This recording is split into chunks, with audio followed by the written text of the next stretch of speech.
round, and I'm here with Lou Neglia, three-time world kickboxing champion and also the promoter of one of the longest running shows on the East Coast, Ring of Combat. I have so much to talk to you about, so I want to start talking about when did you start getting into promoting fights? You know, as I said, leaving fight was such a hard thing to do. Nothing beats the excitement of fighting.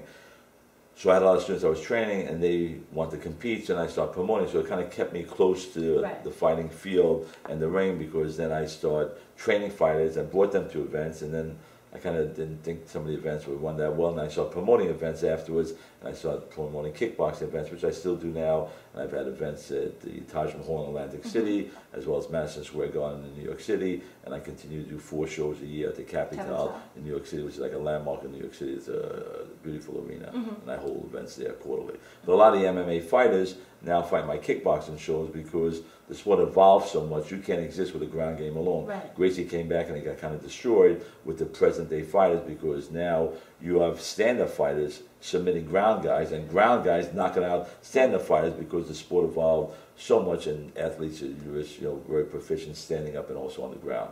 Well, what do you think about wrestling, though? You don't have a background at all in wrestling? I don't have a background in wrestling, but it's a great sport, and obviously some of your top MMA fighters have a great wrestling background.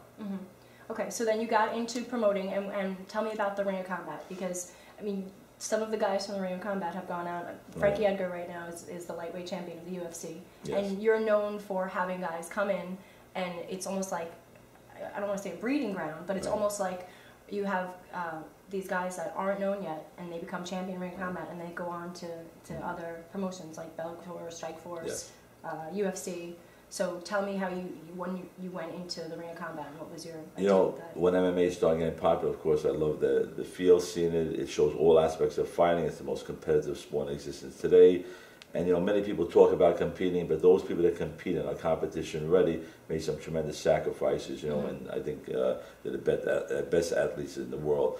I started promoting then, seeing the sport. I love the sport, and I started promoting it along with my kickboxing shows back in the 90s when the UFC started on the non-sanctioned shows. I started competing at the Vanderbilt, where I was doing kickboxing shows. Matt Serra fought there, Jordan Pagola, Jose Rodriguez, Nick Serra fought there, Joe Scarola fought there, intermixed with my kickboxing shows. And then when it became legal, then I started doing separate shows, which are Ring of Combat. And I'm very proud of Ring of Combat. I have super fights like the last show, and championship fights with fighters from other countries like Brazil, Canada, and Russia was there.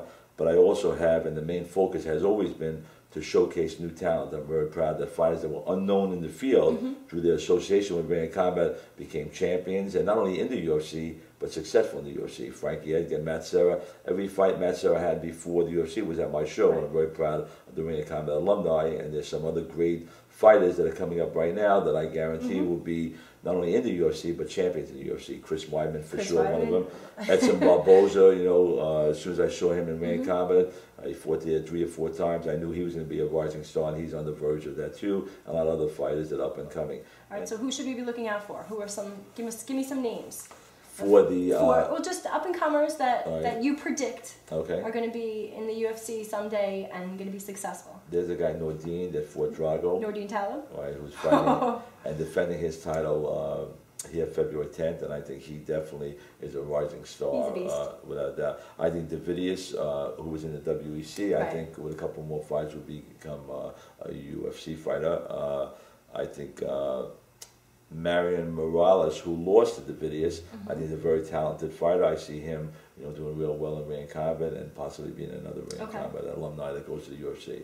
So those 3 right now. Tom DeBlas is undefeated, and he's another fighter. So I think those 4 right now, I think will be UFC fighters, and also very successful in the UFC. And the one thing I think that separates Ring of Combat from other organizations, I'm the only former kickboxing champion or former fighting champion that promotes. I think I have a different relationship with the fighters. I have a passion for what they do, the great sacrifices they make to be successful. And I know where they want to go, just like I would want to go as a fighter to the UFC. It's the greatest organization in the world, it has the best fighters. And I've had fighters in the contract. I ripped up the contract when they got called for the UFC, and I didn't have to do that, but I knew where they wanted to go, and I was proud to get them there. And the alumni is 61 that went from my Ring of Combat and went on to the UFC, and again, not only in the UFC, but very successful in the UFC. So I think what makes Ring of Combat so successful is there's no mismatches. I promote fights that I don't know who's going to win. And I tell fighters, if you want a tough fight, come to Ring of Combat. If you want an easy fight, fight elsewhere. But the difference is I had fighters that are 7-3 and become successful in the UFC, and other fighters that were maybe 15-0 and fall on their face when they went to the UFC, because in the promotions they fought at, they were easy fights, and tough fights make tough fighters. And one win or one loss does not define you as a fighter. What defines you as a fighter is your tough fights and develop your tough skills. Like this show, I have 17 fights. I can put 100 fights on. That's how many people are calling me constantly to be part of Ring of Combat, because they know it helps them to get to the UFC. And plus, with the past, accomplishment of fighters from Ring of Combat onto UFC, they feel it's a gateway to MMA stardom, whether it be in Bellator or the UFC. But I think everybody's looking to get to the UFC mainly. And they your fighters come back and they support the Ring of Combat. Oh, it's really, I love the group picture. Yeah, I love the group picture that you guys have. What are you going to do about the lighter weight divisions? Are you going to bring them in? I have them. I have 135 in there. Are you going to do the 125? I have Sean Santella was a champion. Shorty Rock? Shorty, yes.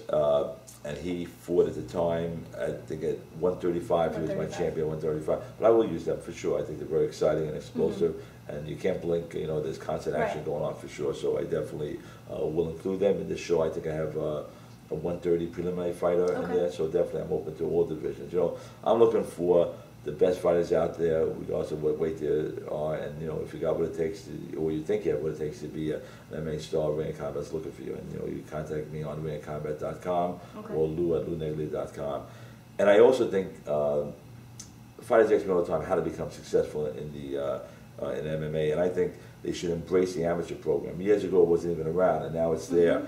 And I do 4 shows a year, but there are many shows throughout the country. But that's really where you test, develop, and display your skills. And I tell them all the time, don't get caught up in this one win and one loss that don't define you as a fighter. Right. It's not even mentioned when they introduce you as a pro fighter. It doesn't even count. Rocky Marciano, I don't know if you've heard of him as a fighter, great fighter. He is known as being undefeated as a pro, but he lost 4 times as an amateur. No one even talks about that, because the amateur program is where you test, develop, and display your skills. And you need that background to get used to the crowd, get used to the cage, display your techniques, practice your techniques. So I urge fighters to embrace that amateur program. I pull fighters from my amateur program and other amateur program and put them as pro debuters in my show. I've been to a couple of them. And they find the preliminary part of the card. It starts at 8:30, and the real card starts, or the main card starts at 9 o'clock. But I got 3 or 4 preliminary fighters each show that came from the amateur program. Okay. And what about the women in MMA? You have some Muna Holland. Yeah, good fighter. Jessica I is supposed to be fighting her at this particular show here. I'm working on that right now. Justine Kish, I brought her from North Carolina. I don't know if you ever saw her fight. She beat Muna Holland. I saw it. And she also beat Kat Diaz on my kickboxing show. But definitely, there's some very talented women. Unfortunately, I don't think there's enough talented women out there. But there are the few that are out there that are really talented, very, very talented. Because there's a lot of women in Strikeforce right now. Did you watch the Cyborg fight? No, but I know Cyborg when she fought Gina Carano, and she's definitely a talented fighter. I mean, that's one of the best female fighters I believe out there right now. But the problem is when you see a bad woman's fighting, they're slapping each other. It's horrible, and I think there's just not enough good women out there. Hopefully it'll grow, as the sport grows too. But there are definitely some very talented women out there, but just not enough. Right, but you wouldn't let somebody like that into Ring of Combat. I don't think that you would showcase a fight of 2 women slapping. No, I wouldn't even have to be exactly. Again, I really take pride in screening the fighters. Right. And again, at my last Ring of Combat, I had 3 countries represented, and I think it was one of the best MMA shows I've compared to any show that was out there, for sure, on my super fights and championship fights. But again, my main focus has been to find new talent. There's so many great talented fighters that are just unknown, but not untalented, just unknown. Right. And I take a lot of pride in the fact that Ring of Combat found those people. And the Ring of Combat alumni is a great alumni, and it's growing and growing each show. As I said, Chris Weidman was the latest Ring of Combat alumni that went on to UFC, and I guarantee he'll be a champion in the UFC. I'll bet my money on that. Absolutely. When he got hit, when he fought, and I gave him a couple of tough fights. At first, he was just starting, but then as he got better, I improved the talent I gave him. And he's the type of fighter, you hit him, he's going to grind his teeth and want to hit you back. Never get a negative note in his mind after he got hit. And some fighters do that, or they shy away from their offense. And the best defense is a good offense, and he'll definitely come at you, with everything. And he's good standing up and on the ground. What do you think about fighters who get hit and then smile? They get that smirk. You know, is that a good thing or a bad thing? You know, some fighters do it, but they're really hurt. You know, and fighters know that. And I mean, if I hit someone and I feel I hit, I'm coming at you. I don't care if you smile or not. So I think that in the past, fighters use it to cover up sometimes how they really felt, and some people were really hurt. And I think fighters are aware of that now. So if you smile at me, I'm still punching you back in the face again. Because you know who does that a lot? Drago does that a lot. Right. He gets Drago's another case, great fighter, but you know. Unfortunately, the sport has changed a lot, and he's definitely a very talented fighter. Had some tremendous fights and has some great memories. I mean, he came back to Ring of Combat and won the Ring of Combat Championship. Oh, that was a crazy fight. You know, and I love Drago because I like that type of fighter who has a tremendous heart. And after the first round, I spoke to him after. He says, "There's no problem." He says, "You know," and everybody in the arena that knows him was feeling bad for him. And when I spoke to him afterwards, he said, "No, I was feeling fine." He said, "No problem." He said, "You know, I was just kind of letting him burn himself out a little bit, and then he came on to submit him." So, with that crazy armbar. Great fighter, but you know, unfortunately, the sport has evolved. You got to mix up his fight plan, and because of the change and the evolution of the sport right now. Right, but he's got the talent. He's got the stand up, and he's got the ground game. No question about it. And he has great ground game. You know, I think sometimes his heart takes over, and he wants to stand up with you. Which, if he changes, and when I say change, I'm not disputing his ability up and down, but I think he's going to intermix them more. I think, you know, he gets caught up, you know, you hit me, I want to hit you back, and sometimes it's better to take him down, you know, or if you're getting hit, and that's the beauty of MMA, showing all aspects of fighting, and that's why in MMA you don't have the head trauma you have in boxing, because in boxing, when you're stuck in the corner, you can only punch out of a situation. In MMA, you can just take a guy down if you're having trouble. And I think Drago's got to change sometimes, and even though he feels he has the heart and he wants to hit someone back, sometimes just take a guy down and just work what MMA is really about, you know, the up and the down game. And MMA does have statistically less injuries than boxing and football and 100%. Hockey. And the fact that it's not legal in New York. You're in New York. Are you doing anything to get it legal here? I sent many petitions to the governor in the past, and there's no logical reason, you know, to not legalize MMA. And it's almost ignorance of the old sport, the cockfighting sport. And since then it changed with the rules and all that. I bring 3,000 people. I sell out to Tropicana. I could bring them to my hometown of New York City. And aside from the tax revenue, the cab drivers, the restaurants, the hotels will all benefit. And obviously New York needs the money, so it really makes no sense at all. And then from following up on it, for about 2 years, you know, trying to lobby to legalize MMA, I found out the real reason really has nothing to do with the safety of the sport. It's the culinary union who is against it, and it's because the UFC has hotels in Vegas. I heard this from inside people. I received a lot of awards from politicians here in New York for teaching the handicapped, etc. I got right in front of some of the senators, and they said, "Lou, you could campaign all you want, but 90% of the reason is the culinary union's influence, you know, the union influence on the politician, which is unfortunate, you know. It's part of the political corruption that goes on in this state and other states also. But I think eventually it will happen because of the pressure that's constantly on the state to legalize, and it will happen, but it's just taken longer than it should have. It should have been legalized years ago. It will be legalized, I feel, in the next year or so with the constant lobbying and the proven safety of the sport. Oh, man. And it's a shame because every fighter I speak to, when I fought, and I went to Brazil and to Asia, every fighter dreamed of fighting in Madison Square Garden. The greatest arena should have the greatest fighters, and the greatest stage should have the greatest sport. And I feel bad for the fighters like Frankie Edgar, the present champion, should be fighting at Madison Square Garden, where Muhammad Ali and Joe Frazier and all the champions should be fighting there for sure, without a doubt. So I think it's coming, but it should have came a long time ago. So do you follow boxing now? What do you think about I do. You know, I like boxing. I love MMA because it shows boxing and all aspects of it. And you know, at the beginning when MMA started, some of the traditional schools were saying it's not martial arts, but it's martial arts to the fullest extent of it, you know, because martial arts is a fighting art and showing all aspects of fighting.